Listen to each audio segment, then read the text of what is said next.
My son, the Earl, swiftly gained a reputation as a skilled and charismatic leader, rallying hundreds of men to his side. This remarkable development solidified his position as one of House York's most steadfast supporters in southern England. By 1458, he commanded a force of 1,000 men, tasked with securing the southern English shores. His wealth flourished, and thoughts of returning to his father's homeland began to consume him. Young James, now a capable teenager, mastered the art of battle under his father's guidance.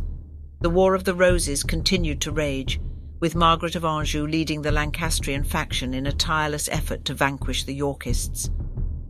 The year 1459 challenged our determination, as the Duke of York retreated to Ireland while Richard safeguarded the south from Lancastrian incursions. Fearing that a full-scale assault on the Byzantine prince would leave them exposed to a potential counterattack from Richard of York, the Lancastrians held back. Their caution was warranted, as Lord York returned to England with a substantial force in the summer of 1460, reuniting with his ally, the Earl of Devon. King Henry was captured once more, and discussions about Richard of York being crowned King of England circulated but never materialised. My Richard left London to join forces with Edward of York, the Duke's son.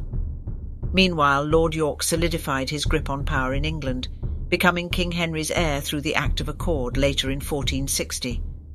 Perhaps overconfident in his ability to put an end to the Lancastrian faction, Richard, Duke of York, met his demise at the Battle of Sandal Castle in a move many, including my son, deemed reckless. The news of his death sent shockwaves through our ranks, and Edward knew he had to rise to the occasion and champion the cause of House York. After triumphing over Owen Tudor's forces at Mortimer's Cross, Edward and my Richard journeyed toward London, joining forces with Warwick along the way. Warwick had retreated after a loss to the royal troops, but their combined momentum, along with the Lancastrians' waning popularity due to their brutal actions, paved the way for their success. Realising the tide had turned, the Lancastrians withdrew to the north, leaving London for the Yorkists to claim. Edward's coronation followed their victory at the Battle of Towton, with Richard and Warwick serving as his most trusted advisers. In these early years, Edward rewarded Richard with lands once held by fallen Lancastrians. Yet, as time passed, Richard's thoughts wandered to the Peloponnese, his true home and where he longed to fight. Believing he had the resources to raise support in Greece, he looked to return. Meanwhile, Edward's confidence grew, and he made plans without consulting his closest allies. This disregard troubled Warwick, who turned his attention to France, where Margaret of Anjou lived in exile. As Edward relied on new advisers, Richard found himself out of favour, confined to his Plymouth estate. Torn between loyalty to his king and his friend Warwick, and mourning the loss of his wife Virginia, Richard resolved to leave England behind. For my grandson James, abandoning the life his father had fought for was unthinkable. He implored Richard to stay and work to regain the king's favour. John, on the other hand, yearned for adventure and glory in the land of his ancestors. The loss of his mother only heightened his desire to accompany his father to Greece.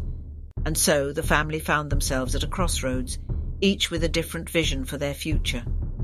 At that time, House Harrington commanded a force of 2,500 men.